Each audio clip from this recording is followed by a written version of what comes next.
Okay, so welcome back to episode 2 of the DM School that I'm trying to do. And remember, this is just my opinion. It's my advice and what I've challenged what I've experienced over the last couple of years. So, episode 1, we dealt with what a DM does, what a DM deals with, what you're supposed to do, what your responsibilities are. We played with some rules, right? We found some rules we liked, we didn't like. We did what we wanted with them. We found that rules don't guide us. Rules don't tell us what to do. Screw the rules. We don't need the rules. We make the rules, right? So that's what we do. We make the rules. We pick which one we want, and anyone like it, lump it. They don't have to play. They can go find another group, right?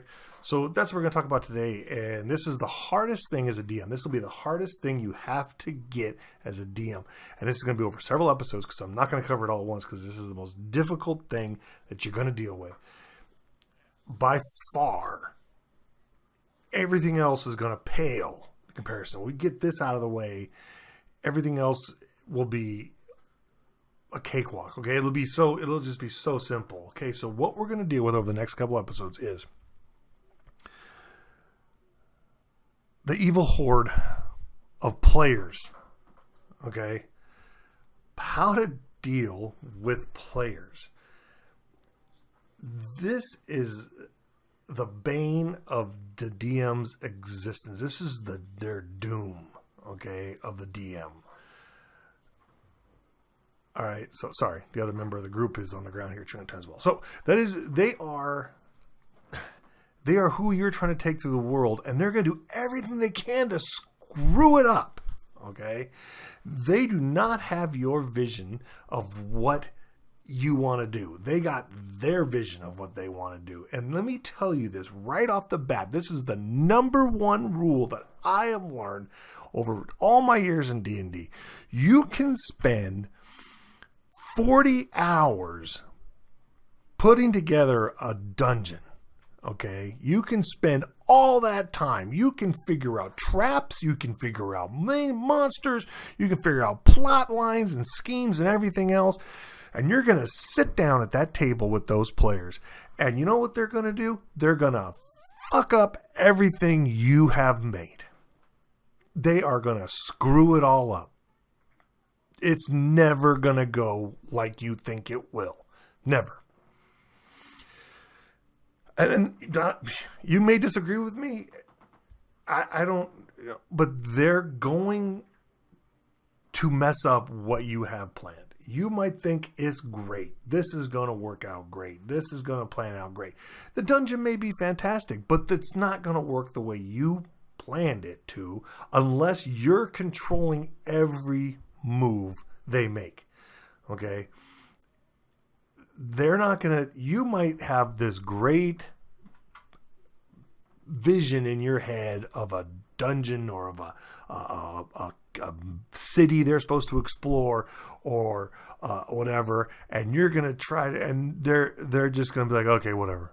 And you're like, no, you don't get it. It's and they're gonna be like, yeah, okay.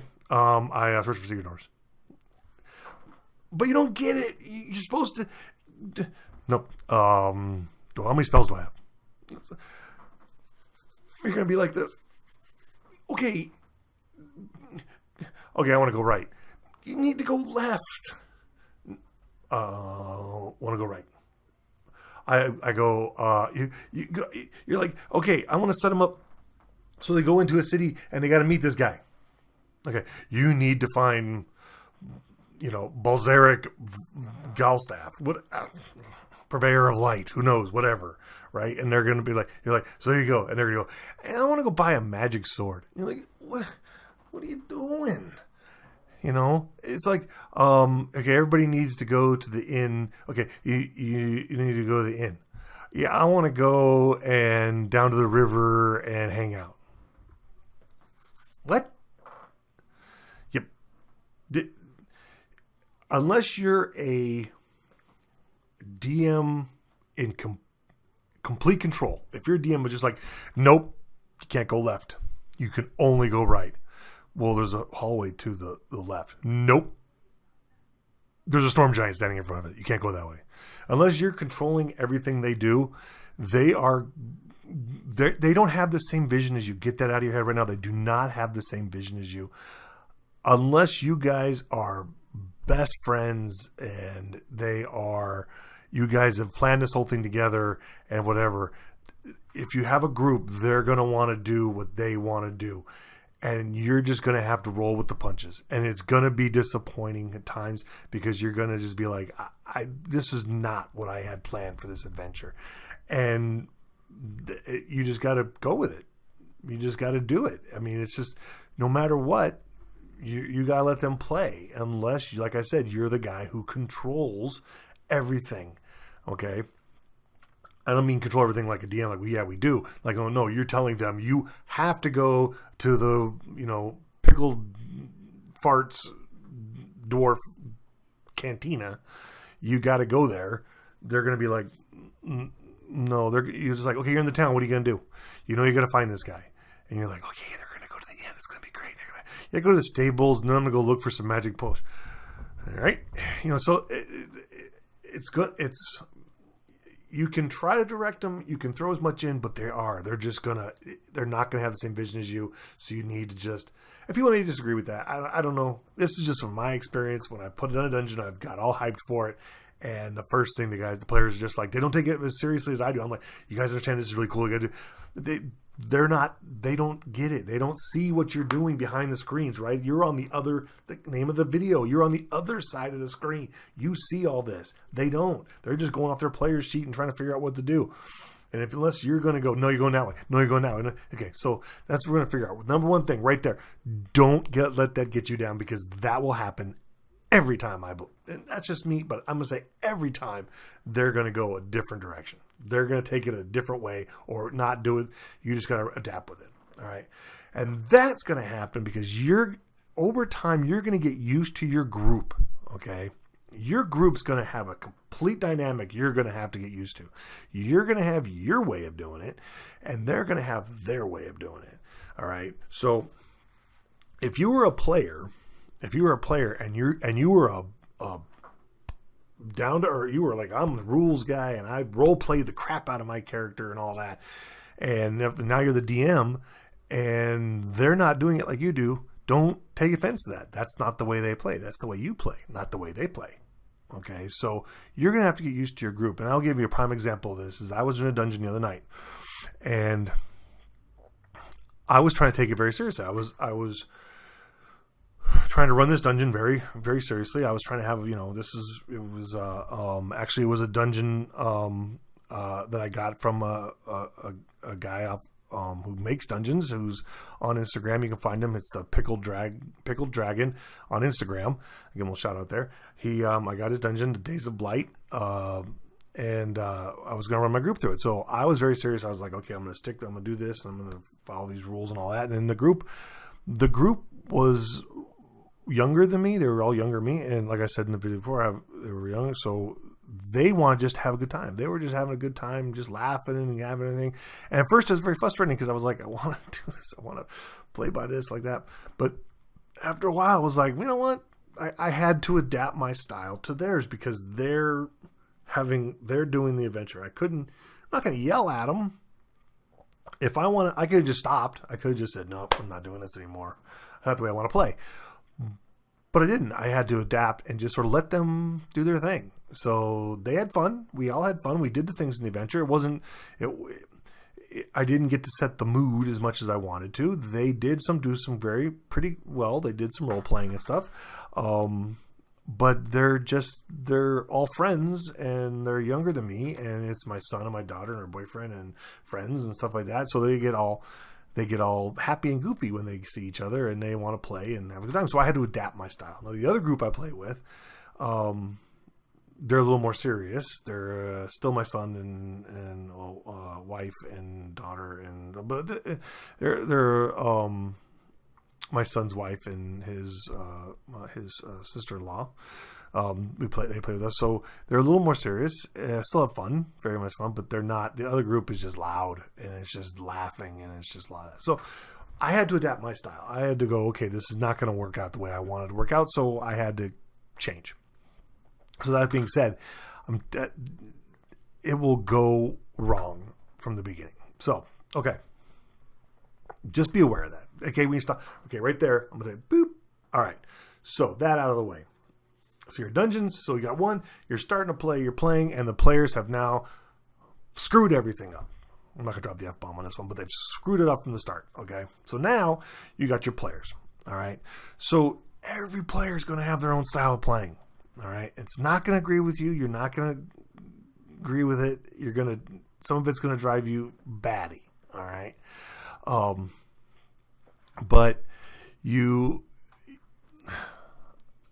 going to have to deal with them. Okay, just like you do. If like you're a supervisor at work and you got people who work for you, they're all different, right? So you have to treat them all differently. You're going to have some different players. So you're going to have like there's going to be loud players. There's going to be a player that's just loud. They're going to be like, they're the ones that just want to take over and they're the loud guys. They're the loud players. Then there's the real quiet players. There's the ones that don't want to say a word. They just want to just sit there. And you're like, what are you doing? And they go, okay, that's what I'll do. It's like, what are you doing? Yeah, I'll go with them. And you sort of got to pull it out of them. Like the loud players, they're just telling you, this is what I'm doing, this is where I'm going. And sometimes you got to tell them, hold on, what's everybody else doing? And you got to deal with the quiet players, the shy players. Okay, there's players that want to play, but they don't know so much about role playing. Okay, they don't want to talk. So you're like, oh, you enter the inn, and the barkeeper comes up to you and goes, hey, what would you like to drink today? And and they're like, I say, you go, what would you like, laddie? What would you like? You like some grog or some ale? What would you like? And then you get into it, and they're like, I don't know. I'll tell them I want. And it's just like they don't want to role play as much, so you just got to pull it. You got to try to pull it out of them. Like, you want this? Okay. So, the shy players are the ones you got to just pay a little more extra attention to, and you can get them to come out. You can just sort of put them right there and just tell them, okay, what do you make it fun for them, make them so they have a good time, so they're not so pressured about doing it. But put them in a spot where they have to answer you. Do that kind of thing. So like that, inns are a perfect example. So you can tell them at an inn, you can come up to the barmaid comes up to you, or the bartender or whatever, and it's like, what do you want to drink? And the bar, and would you like some lamb chops, or you want some, whatever, and then they got to say something. So, deal with them. Shy players and quiet players are the ones you got to sort of like, you're at your table, you got your screens up there like that, and you actually got to turn, and you're like, okay, what would you like? And you sort of got to, everybody else, what do you, and then make them, pull them out. Okay, it shouldn't be bad. You're all in a group, and sometimes they may feel the loud one's talking over them, so you may have to tell them, hey, calm down, loud guy, loud person, hold on. What do you want to do? And sometimes they won't have fun. They aren't having fun because they're like, whatever, this person's making up all the moves for us. So as a DM, that's where you come in as that sort of moderator between them. It's like, okay, but you decided, so what did everybody else decide? Okay. Or they're like, well, what are you going to do? And you like, just look at them. What are you going to do? What do you want to do? Do you, make them come out of the show, put everybody else aside and focus on them. Focus your attention on them and be like, what do you want to do? What does your character want to do? And if they insist, I'll just do what they do, then okay, well, that's what you're going to do then. But you say, you don't have to. You can do something else. You can do this or that. Or you got, stop running in and hitting them with your dagger. You got spells. Well, how do I cast this? Those are the players you got to work with. Okay, and those can be new players and be shy players. Okay, a lot of time, so like I said, the quiet and the shy players, you got to really, you need to focus on it. Loud players need to control, and that could just be, hang on, you're not talking right now. I'm talking to them. It's their turn. They're talking. You need to just hold on a minute. You don't have to be rude. You don't have to say, shut the frick up. You don't have to say that, but you could just say, hold on a minute. I'm talking to them. They're, you did. Now it's their turn, and they're going to talk or whatever. So, because a lot of them will just talk, well, you want to do this and you want to do that. You're going to go with, and no, don't tell them what to do. This is what they want to do. So you need to tell that loud person, hold on. I know what you're doing. I know what they're doing. Okay. Then you got the goofy players. Okay, the goofy players are just telling jokes, and they're just like, and they want to do everything that's just crazy. Those are the ones. See, goofy can be fine if they're just having fun, but when they start disrupting the dungeon, then it's like, okay, you know what? There's issues here. Like if it's like, someone's playing a character and they're like, well, we're in a thing. Well, I'm gonna go jump in this player's arms. It's like, and the other player's like, what are you doing? Yeah, I'm gonna go jump in his arms and like give him a big hug. It's like, okay, that's awkward, but okay. And then that causes tension between players because some players are like, why are we doing this? Why is this person acting like this? And that's when, with those players, that's sort of hard because I've had players do that to me, and it's like, why are you doing this? It's like, I want to go over and slap that player. It's like, why are you doing this? Why are you just disturbing the dungeon? And a lot of times you let players handle the players, so you let the group sort of handle them, and we'll get to this in the resolution stuff, but that's one of the players you're going to have to deal with is those players, and I'll get to that in some of the resolutions that I do find out. But that's one of the players, the goofy player, the one that always wants to do something smart ass or smart alecky or just be there, or like, oh, it's just open world, so I can do whatever I want. So I'll do this, and I'll pull my pants down and run around the bar. It's like, are you really gonna do that? Yeah, I'm gonna try to hug the dead body. It's like, okay, whatever. We'll handle that. We'll talk about that. So be aware. You'll have those. One of the suggestions I got off the Dungeons and Dragons Facebook, Advanced Dungeons and Dragons Facebook page, was I put a thing on there, comment, was the lawyer player. And those annoy the shit out of me too. He said the same thing. It's when players are trying to tell you how to run the rules and what your world is going to be. So they got their player's handbook out like it's a law journal, and they're trying to recite back to you, does this, this, and this. And it's like, they're the ones you're going to have a lot of arguments with just because you're telling them, because you may not want it to go a certain way. You may be like, well, that's not the way. Well, no, because I can move at this speed so I can cast this spell. It says right here in the book. I don't care what it says in the book. You got to need to understand that. This is not what I'm doing in my world. No, but the book says that I could do this, and the book says I can do that. Well, that's hard because they're going to have to, those people just have to come to an understanding. That's all they have to do. They have to come to an understanding that you're not going to do that. Okay. That these rules don't work. So a lot of times, my players have got used to that because I've had some of the players in my group say, okay, well, I'm going to do so-and-so. I'm going to cast this. And I go, because it's not going to work. Because where it was, let me explain. So like in this room we're in, they can't do something. Okay. So it's like the outcome is already predetermined what's going to happen. All right. So it's like, okay, well, I'm going to try to cast this spell. It's like, well, it doesn't work. And they're like, no, but I can do it. I can cast. Okay. It doesn't work. And then you go, and I just look at them.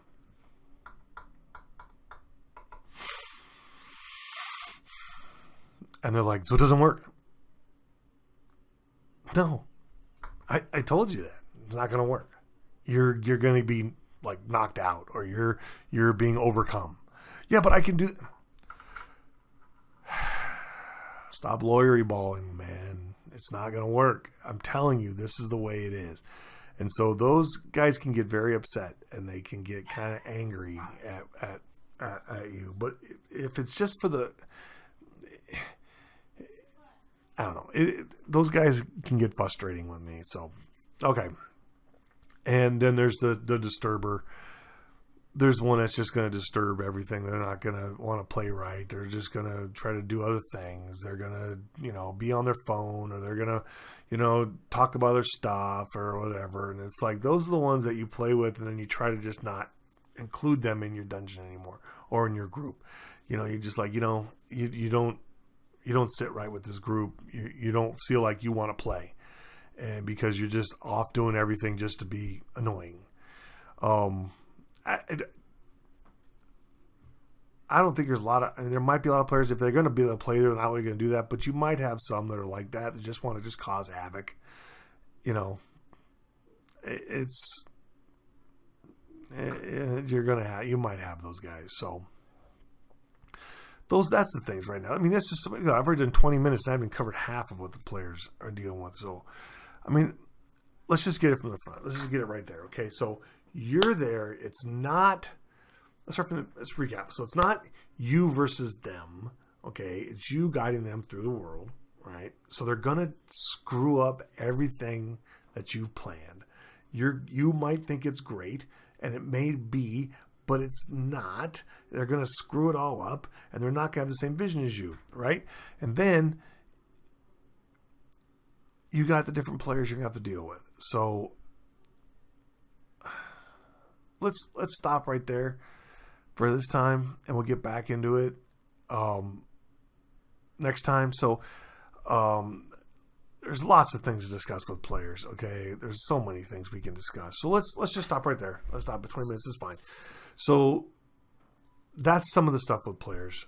So let's pick it up next time, and we'll talk about other stuff we can do for them. But remember, you're there to guide them through. You're there to get the biggest thing. They're going to screw it up and get a feel for your group. Figure out who they are. Who's the quiet one? Who's the loud one? Who's the joker? Who's the one that's too shy? Who's the disturber? And figure out how to deal with those guys. How would you deal with them? Okay, so figure that out. How you would do that. And we'll come back next week and we'll talk about more player stuff. So throw your comments down at the bottom, please, if you have anything you want to talk about. If you think I screwed something up or I didn't do something right, I'm always looking for feedback. Because you're always learning. You're always learning. Everything is dynamic. It's always changing. It's always going.